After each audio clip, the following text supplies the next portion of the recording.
Hola muchachos, ¿qué tal? Bienvenidos a este video sobre interacción tabique-estructura, en el que como podrán ver vamos a ver algunos 6 modelos que en verdad son 3 tipos de modelado diferentes, aunque no parezca estos 3 son diferentes y lo vamos a ver desde qué tan similares son al ensayo experimental, como es la gráfica que están viendo ahora modelado mediante un elemento tipo shell layer, mediante un elemento tipo frame con rótulo axial y mediante un elemento tipo frame con el llamado TC limits.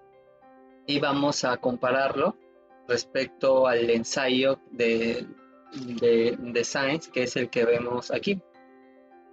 Si quieren verlo un poquito más, vendría a hacer este ensayo ya un poco más resumido, ¿no? Como para que puedan ver un poco más sobre qué es lo que se va a tratar. Adicionalmente vamos a ver algunas referencias sobre las consideraciones que hemos tomado para el material, sobre lo que hemos utilizado respecto cuando algún elemento es tipo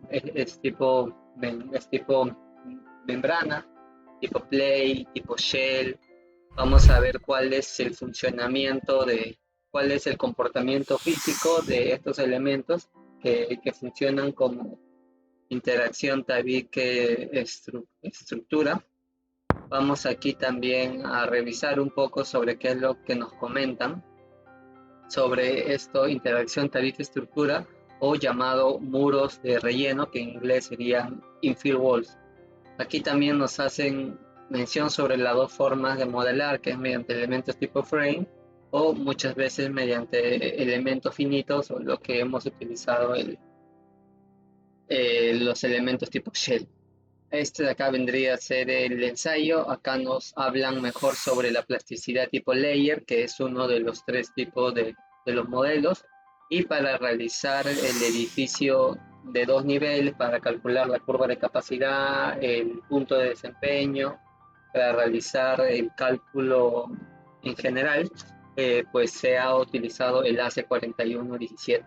Para obtener el desempeño en sí, en este caso se ha realizado en función al CAO Visión 2000.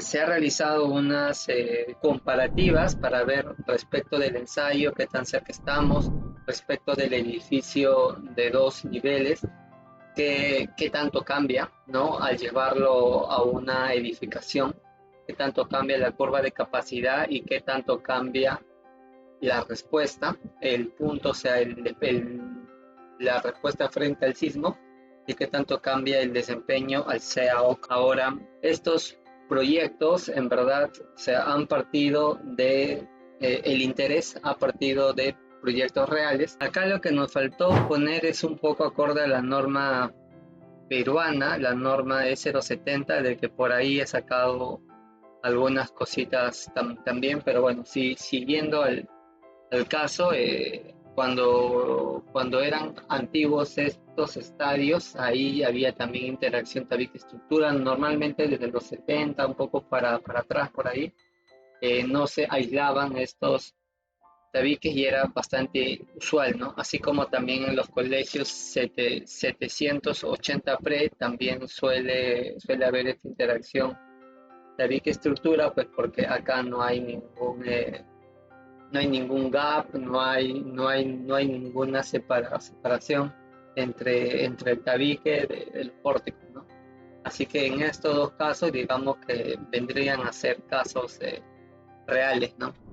Por otro lado, análisis no lineal, MATLAB, LaTeX, tenemos un montón de casos, ¿no? Acá pueden ver 49 videos en esta lista de reproducción, donde se tocan diversos temas sobre análisis no lineal, confiabilidad estructural, en menor medida algo de programación algo de Diana. Estás pensando en aprender interacción suelo-estructura, el FEMA P2091 te puede ayudar, en el cual se toma en consideración el efecto cinemático como el inercial. Los resortes que suelen ver en los modelos viene a ser parte del inercial, mientras que el efecto cinemático es en el cambio del espectro de respuesta. Aquí pueden ver el cambio del espectro de respuesta debido al efecto cinemático. Uno considera que es muy rígido esta cimentación, entonces la mayor cantidad de daño irá hacia las placas, pero si uno considera que es más flexible, pues el daño irá hacia la parte de los pórticos.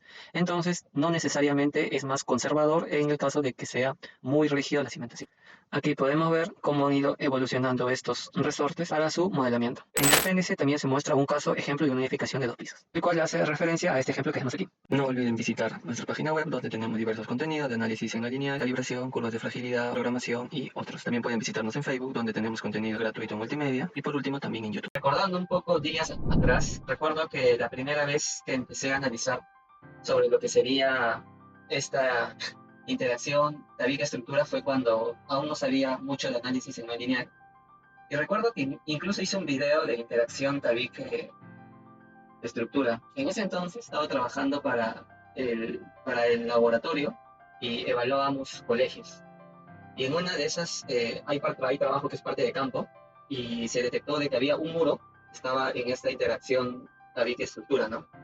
Y en ese entonces, como no sabía de análisis no lineal, dije, ya, voy a dibujar. Primero, revisé la norma E070, porque recuerdo que en la norma E070, pues, está, está documentado ahí. Está documentado cómo se trabaja en el caso en el que haya esa interacción tabique-estructura, ¿no? Así que leí esto y hice un videíto, ¿no? Hice acá, recuerdo, un primer video sobre interacción tabique-estructura, ¿no?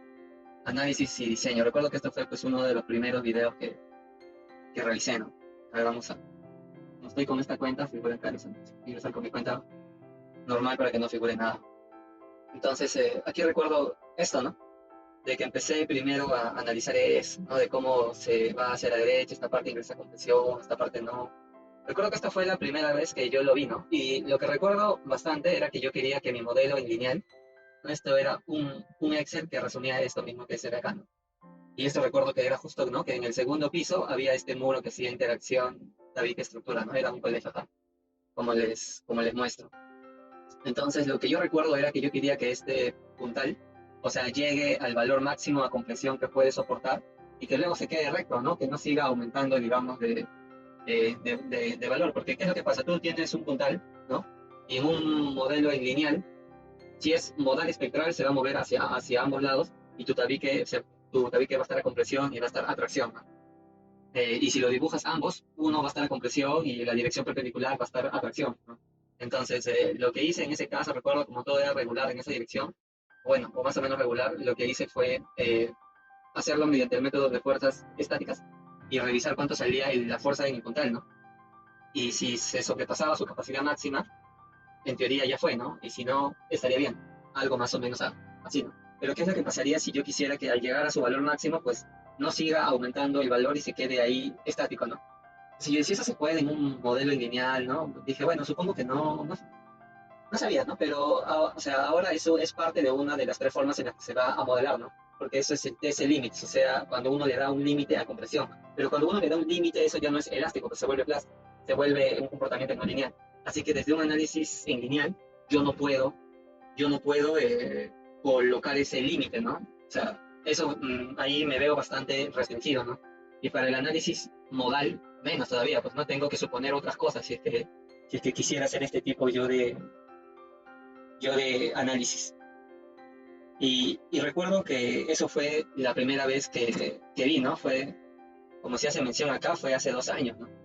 En junio, el 7 de junio del 2020, ¿no? Pues estamos en 2023, ya van a ser 3 años de lo que se realizó en ese entonces, ¿no? En verdad, este es un curso que más o menos estaba teniendo, digamos, bastantes dudas y era necesario crear este curso, pero había creado muchos otros cursos, a pesar de que más o menos ya sabía cómo se podría realizar, pero siempre tuve mis inseguridades respecto al tema y respecto a cómo hacerlo en el caso de un elemento tipo layer. Y la verdad es que esperé haber brindado varias asesorías, haber leído más, haber trabajado en otras cosas más o menos similares, haber tomado más cantidad de proyectos que vayan como que a incluir esto como para tener un feedback mucho más grande y con ese feedback ya más grande poder ir ahora y plantear otros tipos de modelados. Y eso también se da en que no es tan común este caso de interacción David-estructura, porque se da en edificios normalmente antiguos, ¿no? Aunque no tanto, también justo recuerdo que cuando salí a correr hace un tiempo, vi este caso, ¿no? Vi este caso, recuerdo acá, y hice un TikTok, ¿no? Porque justo lo encontré y dije, voy a grabarlo, ¿no?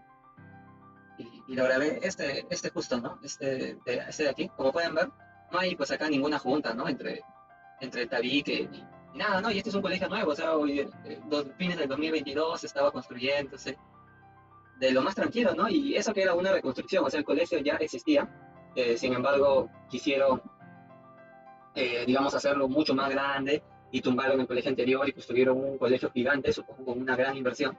Sin embargo, pues supongo que no habrán contratado ningún ingeniero, ¿no? De frente, un albañil, ¿no? Entonces ya fue por eso, ¿no? Que había este tipo de problema. Incluso recuerdo cuando estaba en la universidad solían decir que la albañilería se comportaba como un puntal también, ¿no? Eso sí. O sea, normalmente cuando estás en la universidad, normalmente aceptas nomás, ¿no? Casi todo. Sí, pues, ¿no? Y recuerdo eso, ¿no? Y un poco a mí me llegaba a confundir, ¿no? Y decía albañilería confinada, interacción tarifa estructura. Si en la universidad algunos profesores dicen que es una diagonal y otros también es una diagonal, pero la albañilería no parecía, o sea, la albañilería confinada no parecía que fuera a tener el mismo comportamiento, porque está íntegro, ¿no? Las columnas con las viguetas, el vaciado, pues, es distinto, ¿no? Primero, se hacen, pues, la parte ya de albañilería, y luego se vacían las columnas, como estamos viendo acá, ¿no? Y verán que puede ser que haya dientes, cosa que hay una mayor in- integración y parezca algo más en conjunto, ¿no? Como si todo fuera un solo bloque, eso es albañilería confinada, ¿no? Y sus rótulas, pues no se generan tanto axial, ¿no? Se generan más por valores ya de corte, horizontal, ¿no? Entonces, pues eso es un poco, mira, acá justo hacen mención, ¿no? El caso de la izquierda, pues sería como una interacción David-estructura, mientras que el caso de la derecha sería así más como una albañilería combinada, ¿no? Ahora, también recuerdo que yo me preguntaba antes, ¿no? Y decía, o sea, yo puedo modelarlo en el ETABS, ¿no? De varias formas, pero si lo quisiera modelar así como que más exacto, con todos los elementos tal cual se ven, ¿no? Recuerdo que eso era una de mis de las mayores cosas que yo quería aprender desde el año 2019 y nunca encontraba nada por internet, ¿no?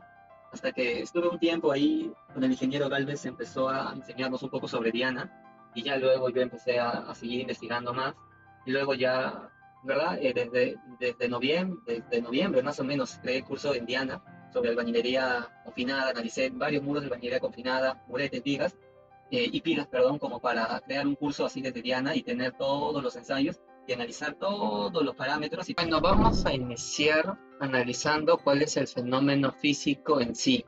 El fenómeno físico en sí no se encuentran íntegramente unidos el concreto con la albañilería. Es como si estuviera uno al costado del otro, pero muy junto.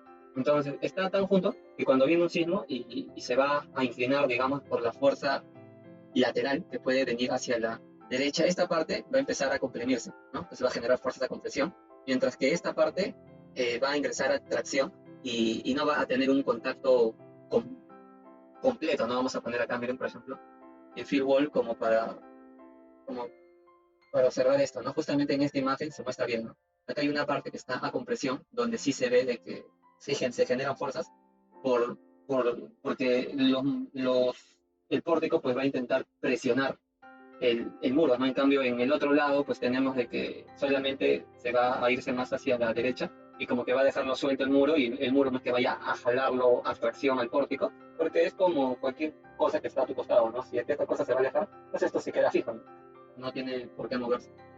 Entonces, eso es prácticamente lo que estaría pasando y lo que daría pues inicio al fenómeno físico de interacción tabique-estructura o llamado infill wall, muros de relleno, ¿no?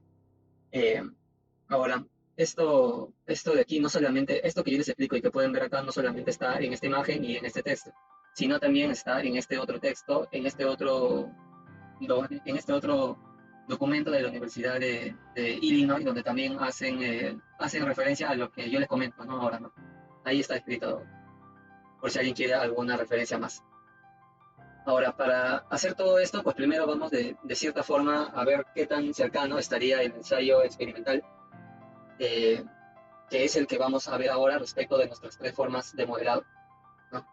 Entonces, lo que vemos acá es una tesis de Louis Sainz, ¿no?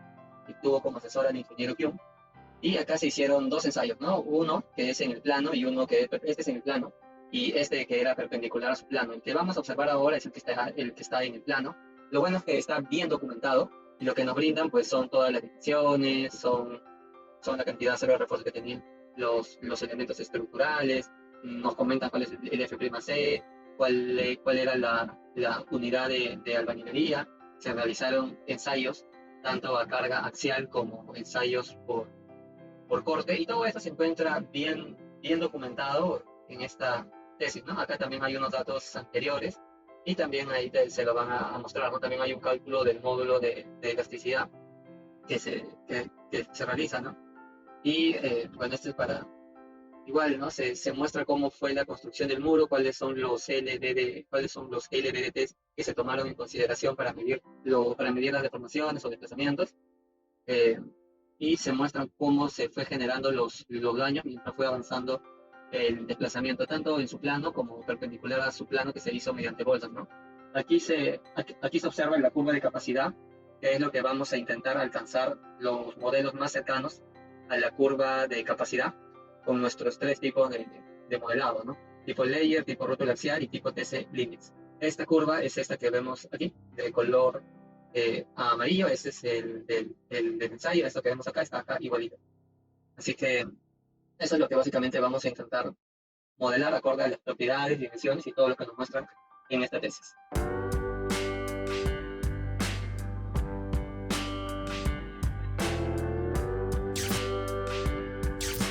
Bueno, muchachos, ahora sí nos vamos un poco más por el meollo ya del asunto, el cual sería el cómo se realizó estas tres calibraciones, cuáles son las diferencias, así, y más o menos cómo es que surgieron, ¿no? Primero, todos son, digamos, estos elementos tipo pórtico son columnas, vigas que han sido modelados como elementos tipo fibra, ¿no? Tipo fibra en el sentido de que el elemento completo se divide en varios trozos y en varios trozos, digamos, de concreto, en varios trozos de acero de refuerzo, y en función ya de, por ejemplo, acá se pueden ver trozos del concreto, del acero de refuerzo. Antes vimos trozos también del concreto, y el diagrama de momento y rotación se genera en función ya de esto. Eso es para todos los casos en los que vemos pórticos, ¿no? Es decir, la parte de las vigas y la parte de las columnas. Ese es el tipo de plasticidad. Si quieren más información pueden revisar en otros videos, que incluso hay cómo se hace manualmente cuando es concreto confinado, sin confinar, etcétera. Hay un montón de casos ahí en la página. Aquí digamos que lo interesante es cómo se han modelado estas diagonales y cómo se han modelado esta parte de dentro, ¿no? Entonces, esta parte, digamos, por ejemplo, para el más difícil, que vendría a ser para el elemento tipo layer, tenemos unos elementos tipo link que básicamente van a funcionar como que entre el muro en sí y entre el pórtico, ¿no? Y lo que van a hacer es que van a interactuar con el pórtico, brindándole toda la fuerza que se va a generar solamente a compresión. Entonces, para la parte a compresión se le ha puesto una rigidez bien alta, pero para la parte a tensión es prácticamente cero, o sea, prácticamente no hay. Entonces, acá la tensión casi no se ve, pero la parte a compresión sí, ¿no? Incluso acá podríamos revisar en el shell stresses cómo, cómo se genera esta parte en diagonal, acá más la parte de la fuerza, ¿no?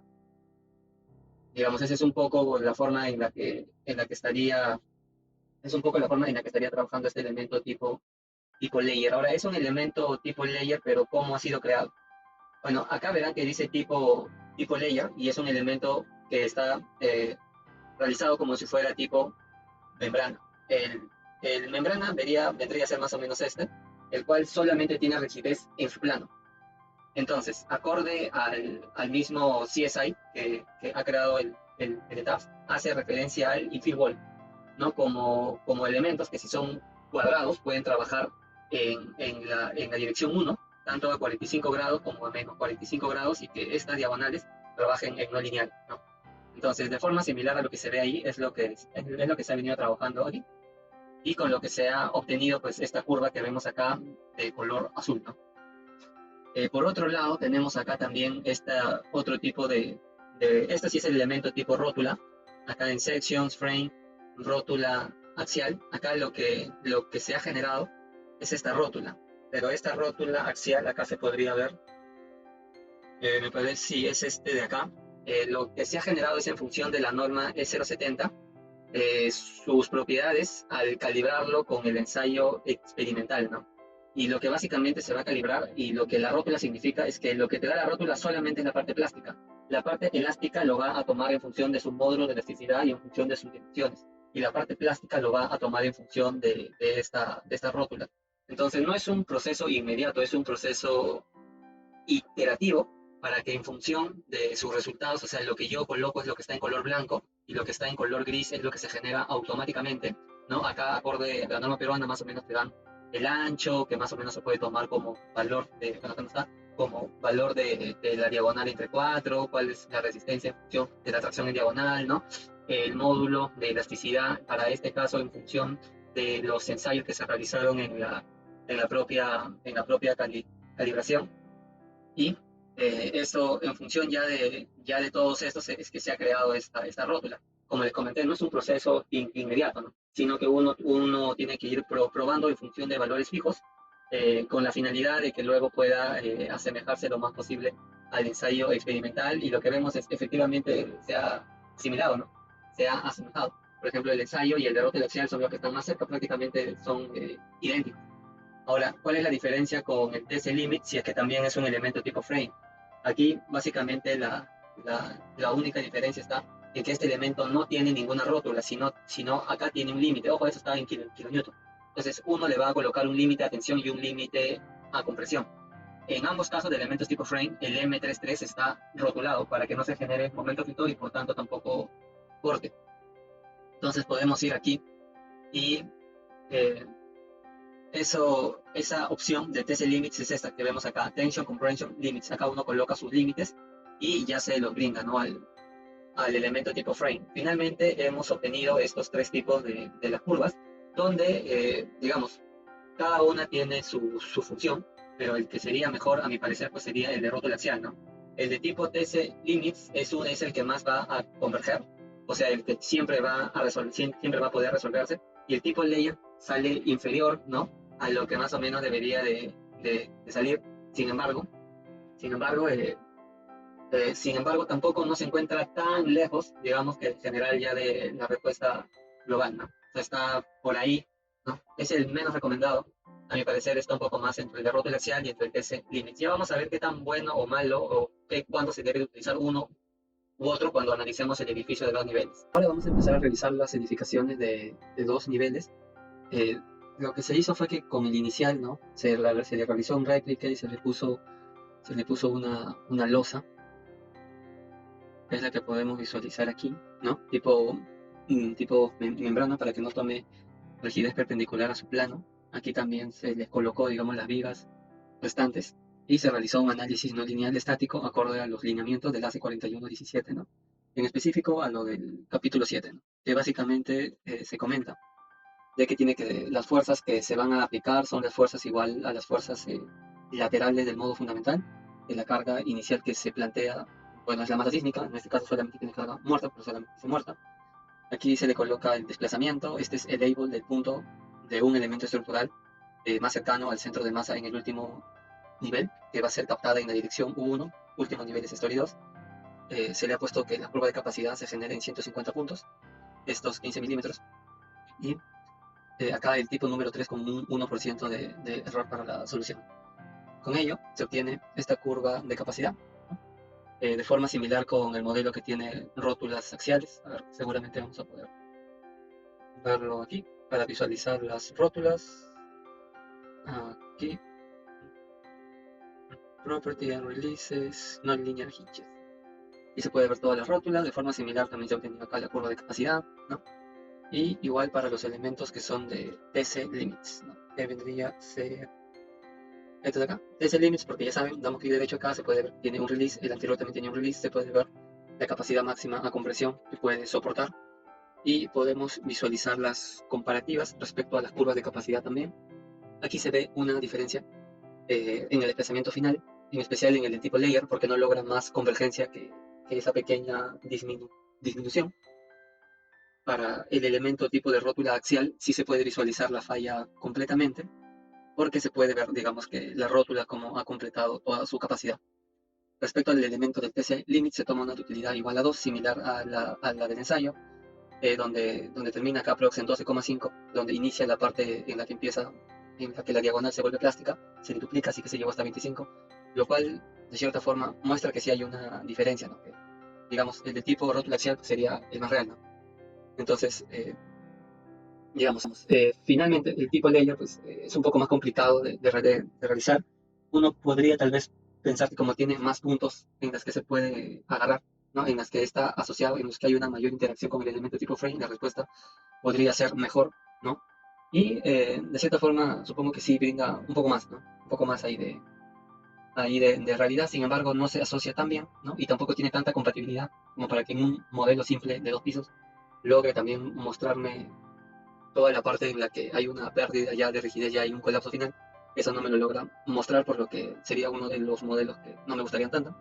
El del rótulo axial, hemos visto que sí genera una convergencia. En la versión 20.2 parece que está mejorando un poco, pero si el modelo es muy grande, probablemente, y ya tiene muchos elementos en una lineal, probablemente ahí, o cuando llegue a cero, ¿no? El cero de resistencia tal vez haga de que se genere un problema en el equilibrio, por lo que en esos casos donde no se puede utilizar este elemento con rótulo axial, se recomendaría utilizar el TC Limits, ¿no? Donde uno ya podría tener, digamos, una mayor convergencia. Eso lo he probado un montón de veces en muchas situaciones. A mi parecer es algo que sí se puede utilizar, sí, un montón, y siempre la convergencia va a ser grande. Por lo que, y con mayor razón aún si es que no son los elementos estructurales principales, ¿no? Digamos, tengo un edificio donde hay muros de concreto armado y por ahí hay unos tabiques de interacción, tabique estructura, ¿no? Yo tengo que asegurarme de que la falla se ve por el muro, ¿no? Pero si el muro no presenta ninguna falla aún y es porque no encuentra mayor convergencia debido a que he utilizado una rótula tipo rótula axial, entonces puedo utilizar ya un TC Limits, ¿no? Y con ello ya puedo alcanzar la falla en el muro, ¿no? Por ahí voy, más o menos, a esa idea. Entonces, ello sería, digamos que lo final, ¿no? Con lo que me gustaría comentarlo. Y por último, que la respuesta en el desempeño pues, no se encuentra muy alejada en ninguno de los tres casos, pero en el caso de rótula axial muestra un peor desempeño debido a que como pueden visualizar para el de rótula axial, el cambio de la parte elástica con la parte plástica es más notorio que en el caso de layer y en el caso del TC Limits, por lo que el delta Y está antes, ¿no? A este punto me refiero con el delta Y está antes. Acá prácticamente es una sola línea, ¿no? Acá a este punto me refiero un poco con el delta Y. Por eso es que de cierta forma se muestra un desempeño peor en el de rótula axial, pero también dependerá de cuál es el tipo, ¿no? Más o menos. Pero en general yo creo que las respuestas pues, están por ahí. Entonces, bueno, eso de ahí sería todo por este video. Espero que les haya servido. Si tienen alguna duda, pueden dejarlo tranquilamente en la caja de comentarios.